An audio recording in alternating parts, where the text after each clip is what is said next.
You're listening to Wildlife Control Consultant, where we provide research-based information on all things related to vertebrate pest management. Hi everyone, Stephen Vantassel here, Wildlife Control Consultant, bringing you another episode of the Wildlife Control Consultant podcast. Hey, glad to have you on board. I hope your week went well, and so I'm here trying to keep the podcast going ahead because it's going to be a sort of a busy holiday season as we're getting into it. Here I'm recording here in November, so trying to keep ahead of the grind. There's always one more podcast that has to be done. So if you're wondering what we're all about here, well, we handle all things related to vertebrate pest management from an academic, scholarly, technical level. So this is where we review research findings and do a little bit of research on my own pilot projects, things of this nature that deal with things that can't ordinarily be learned on your own unless you're a meticulous keeper of data, and most of you are trying to make a living moving that out there. So this is the niche that I'm trying to fill in the vertebrate pest community, giving you information that you may have had insights with, perhaps you were thinking about it, perhaps but I come along with some scholarly research, peer-reviewed research that can help solidify or debunk some of the beliefs that we may have. So nevertheless, glad to have you here. If you have questions, thoughts, comments, we'd love to hear you. Put those comments right in below the podcast that you're listening to right now, or you can reach out to me at wildlifecontrolconsultant@gmail.com, wildlifecontrolconsultant@gmail.com. Would love to hear from you. Yes, even your criticism. If you're interested in being on the show, we welcome guests. Do take a few moments, if you would, and listen to the podcast we have on being a guest on the show. It was published around June, but if you do a little search for it, it should come up relatively easily. Just spotlighting, of course, my website. You can go to wildlifecontrolconsultant.com, and this is a website here, and we have various books and services available for those of you that are interested in expanding your knowledge on wildlife damage management. So you're saying, well, you're using a lot of different terms here. Well, we say vertebrate because we're dealing with animals that have a spine, so it's not bugs.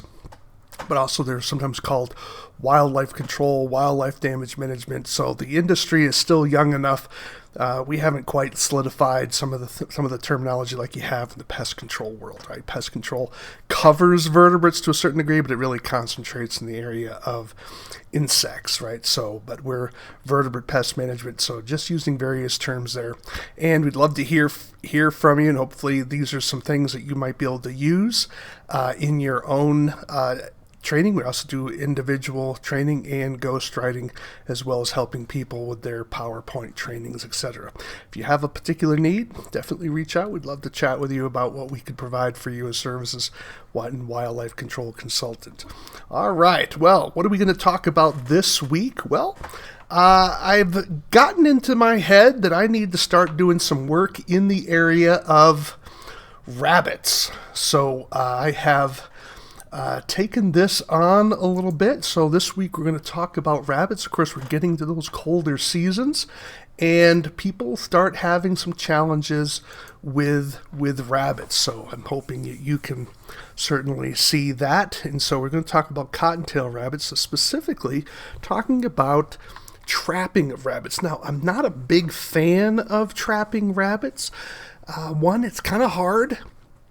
And so it takes a lot of time, but plus a lot of damage from rabbits can be solved simply by putting up a small fence. And so that is really the best way to go. Now, I know that some people don't want to use fences. It doesn't have to be very complicated chicken wire. I don't recommend chicken wire for hardly anything, but I can recommend chicken wire for rabbits. And if you paint it black, it'll blend in pretty well, and it doesn't take a whole lot to keep rabbits out of areas that you don't want them nibbling on, especially as we're getting into the colder season. But it's not always practical in every situation, and sometimes people just have an eruption of rabbits and they need to kind of get some control, particularly when dealing in the wintertime where the damage, when they start going after some woody stock. Why? Because all the green stuff has gone away and they certainly don't want to starve. So the article that we're going to be getting some information from here today is called "The Effect of Domestic Rabbit Urine on trap response in cottontail rabbits. Now, that sounds like a fancy title. Just simply means they're going to be testing rabbit urine to see how well it works on attracting rabbits into the trap. And again, these are cottontail rabbits. So authors of this were Jonathan G. Young and Scott E. Henke. I think it's Henke is pronounced that.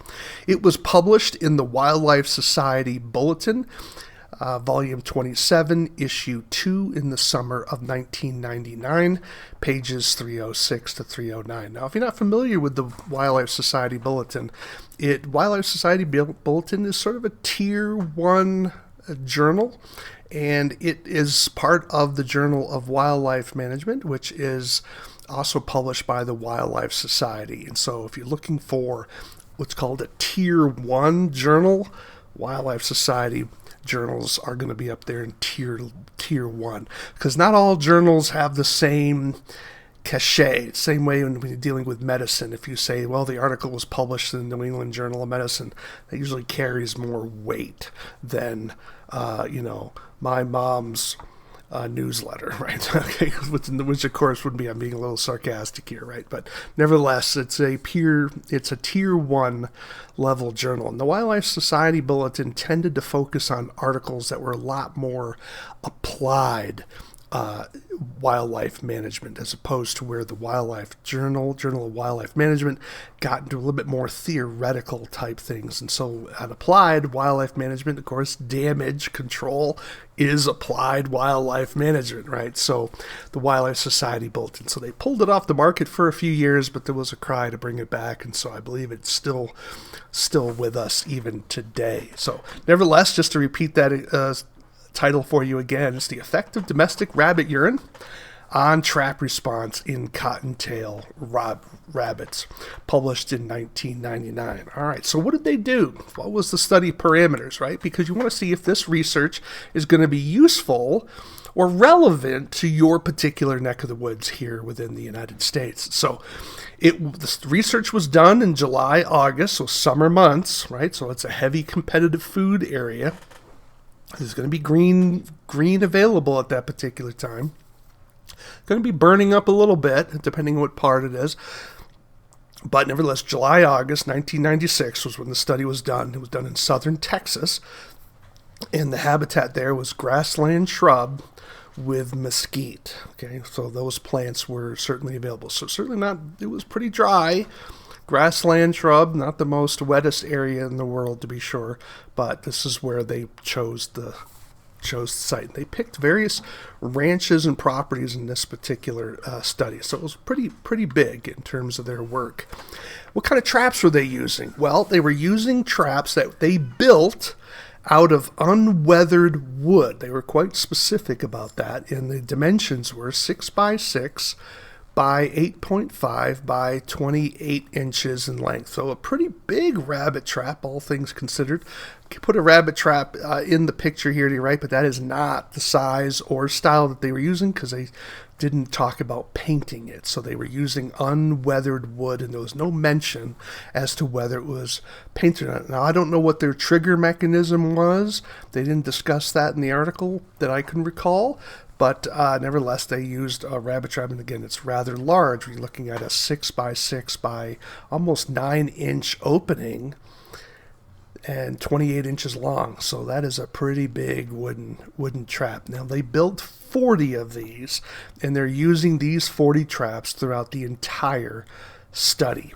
So what was their particular treatment that they were doing? So a treatment is basically the kind of test that they're performing on the trap to see which one is the most effective in attracting rabbits into the trap. So one treatment, of course, is they didn't put any bait or odor into the traps. They just simply used the box trap that was out there with no bait in it. They would just set it, no bait, no urine with it, nothing, just put it out there and see what they can catch. Yeah, believe it or not, animals do climb into gaps and sometimes get caught even when there's nothing in there to lure, right? So we'll talk about that more in a minute.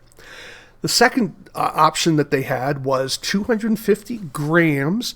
Now remember, you're looking at about 23 grams an ounce or something, so a pretty good amount of rabbit chow, and they chose a specific type of rabbit chow. That's a Ralston Purina rabbit chow, along with 30 grams of freshly diced apples. Now, their third treatment was basically some block salt, and they chose what's called deer cocaine. Those of you that may be deer hunters may be familiar with it. I have heard of this. When I think I was in a sports shop, I was surprised. I think I heard it when I just laughed, because deer cocaine was certainly a funny way of phrasing it, right? So anyways, they chose a 250 gram block of salt as the attractant into a trap.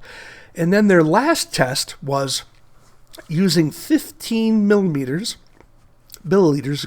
of sprays, and they would spray 15 milliliters of rabbit urine inside the trap, and then 15 milliliters of urine on the outside of the trap.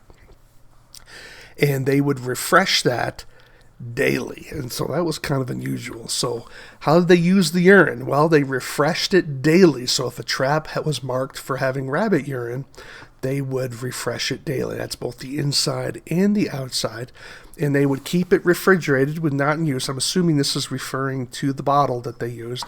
And then after 2 days, they would discard it and use something that was fresh. So they're very careful about making sure that the urine that they're using was fresh, and that's something that's been on the shelf for a month or so, right? Without that it could maybe break down. Some of the odors and attractants would break down. So they were concerned about that. And then they would basically, this was their setup.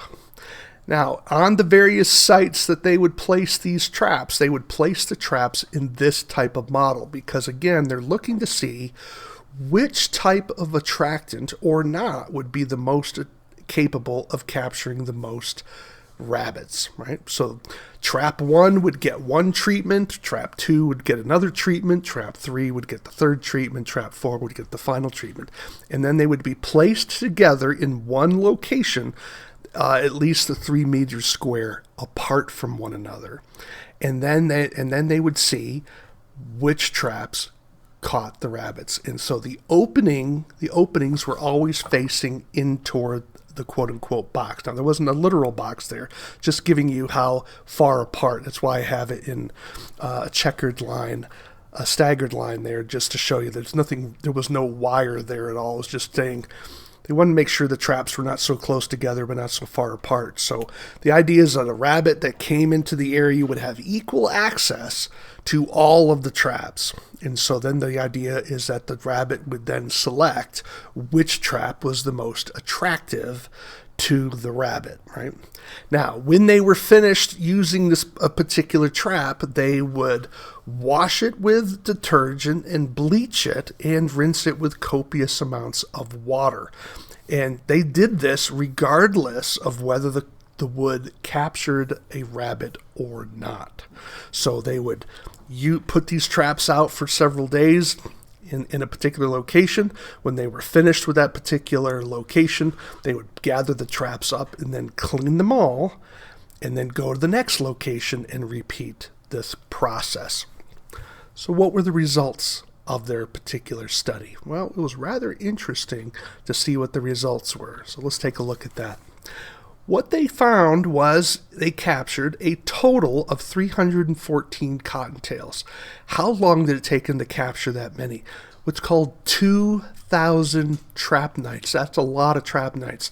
Now, if you're not familiar with the term trap night, a trap night is a formula that's used to determine how many opportunities animals had to enter a particular trap. So if you have a one trap night would be a single trap placed in a location for 24 hours, and that's a trap night. Now, if you had 2 traps in a location and then you waited 24 hours, that would be 2 trap nights, right? Because each trap was there for 24 hours. So at each location where they put 4 traps, there would be 4 traps there per night. So that would be a 4 trap night place. So if they were using 40 traps at a time, they would go into a location, they would use 4 traps in this part of the location, 4 traps in another part of the location. So they would have 40 trap nights for every single evening. So in a week, you would have 280 trap nights. So those numbers can build up pretty quickly. Okay. So what was the ratio? Well, they captured 1 rabbit for every 6.4 nights across the entire study.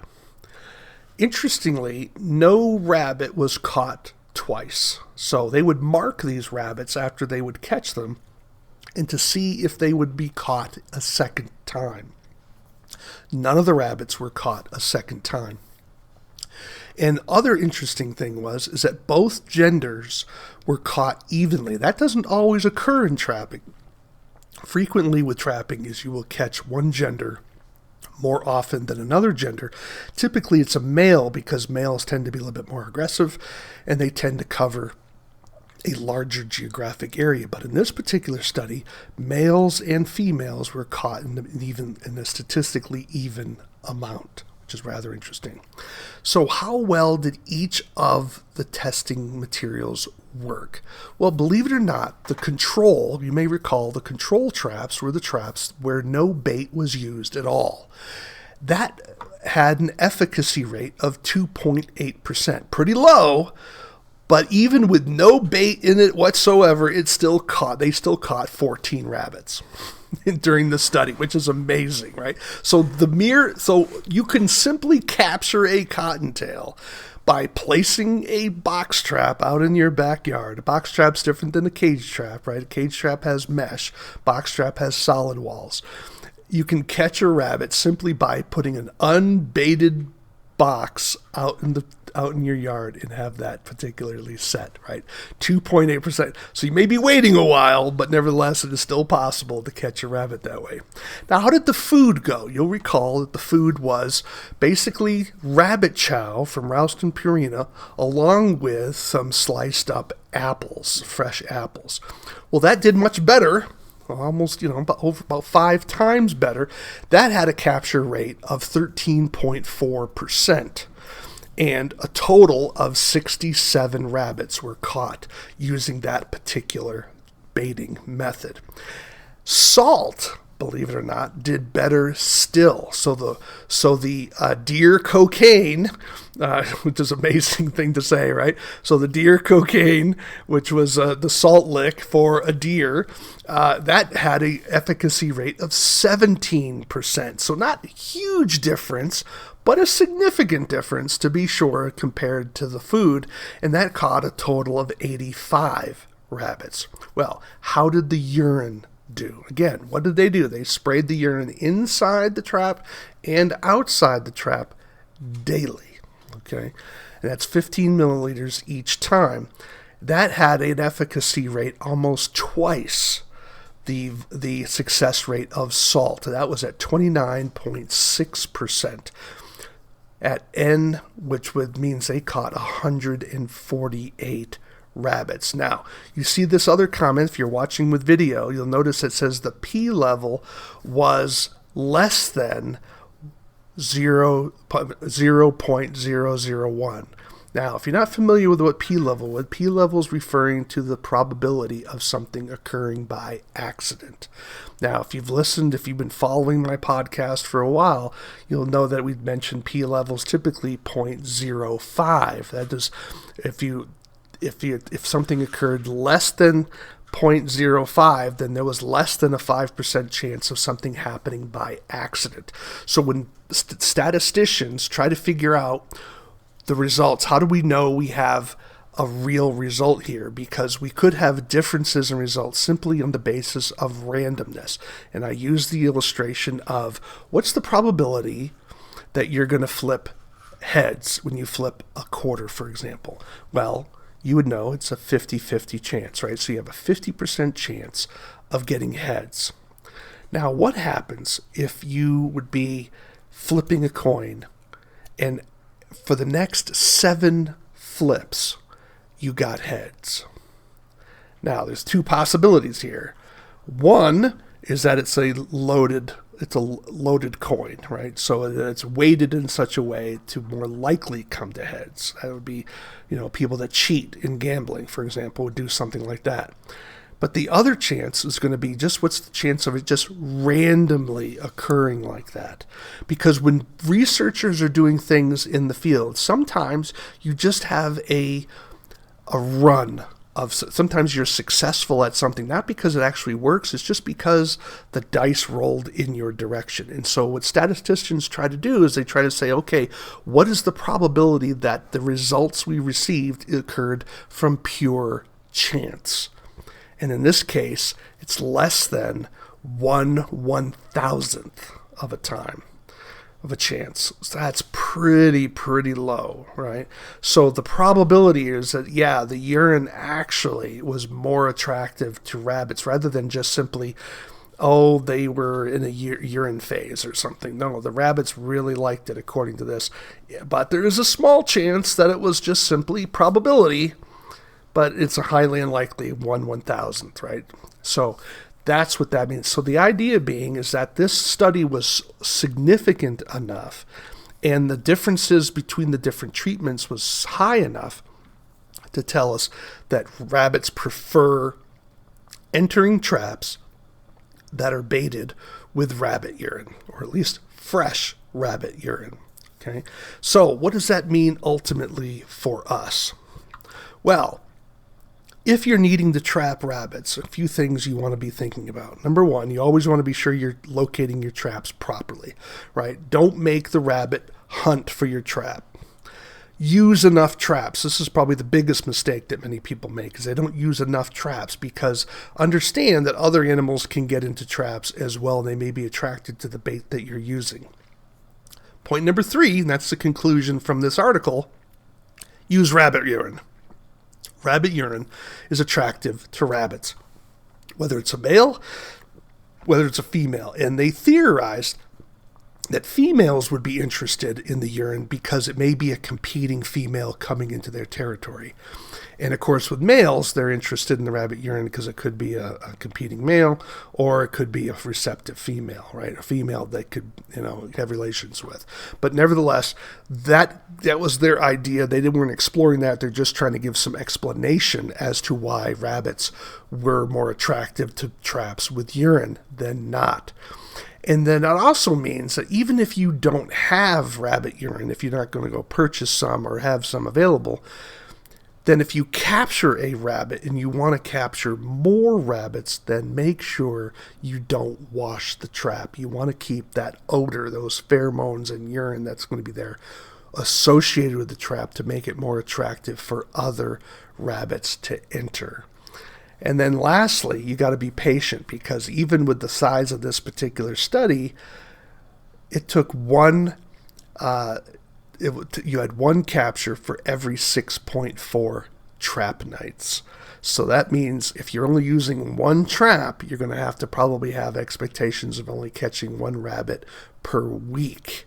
So if you have 2 traps, then you may get one rabbit every 3 to 4 days, right? So more traps gives you more opportunities, more chances to capture a rabbit rather than just simply using one trap. Well, I hope you found this particularly helpful. If you have to control some rabbits, you may want to check out getting some rabbit urine and see if it works in your neck of the woods. And so if you have questions, comments, thoughts, we'd love to hear from you. You can reach me at wildlifecontrolconsultant@gmail.com, wildlifecontrolconsultant@gmail.com. Would love to hear from you. And also, if you have need for particular literature, training, definitely reach out to me again at wildlifecontrolconsultant@gmail.com. And we'd love to hear your suggestions for future shows. If there's a topic that you'd like to have covered. But in the meantime, if you have rabbits, make sure you're checking out rabbit urine, and maybe even that deer cocaine might be something to check out as well. Hope you enjoyed the show. Take care, everyone. This is the disclaimer for Wildlife Control Consultant Podcast. Vertebrate pest control is an inherently dangerous activity involving risk of bodily injury to you, others, and/or property. Vertebrate pest control also involves legal issues, so be sure to always follow national, state, provincial, and local laws when using pesticides and/or other control methods when controlling pests. Wildlife Control Consultant LLC, Stephen M. Vantassel, or their affiliates are not responsible for your use of the information provided here. Always consult a qualified and appropriate professional before employing the information provided here.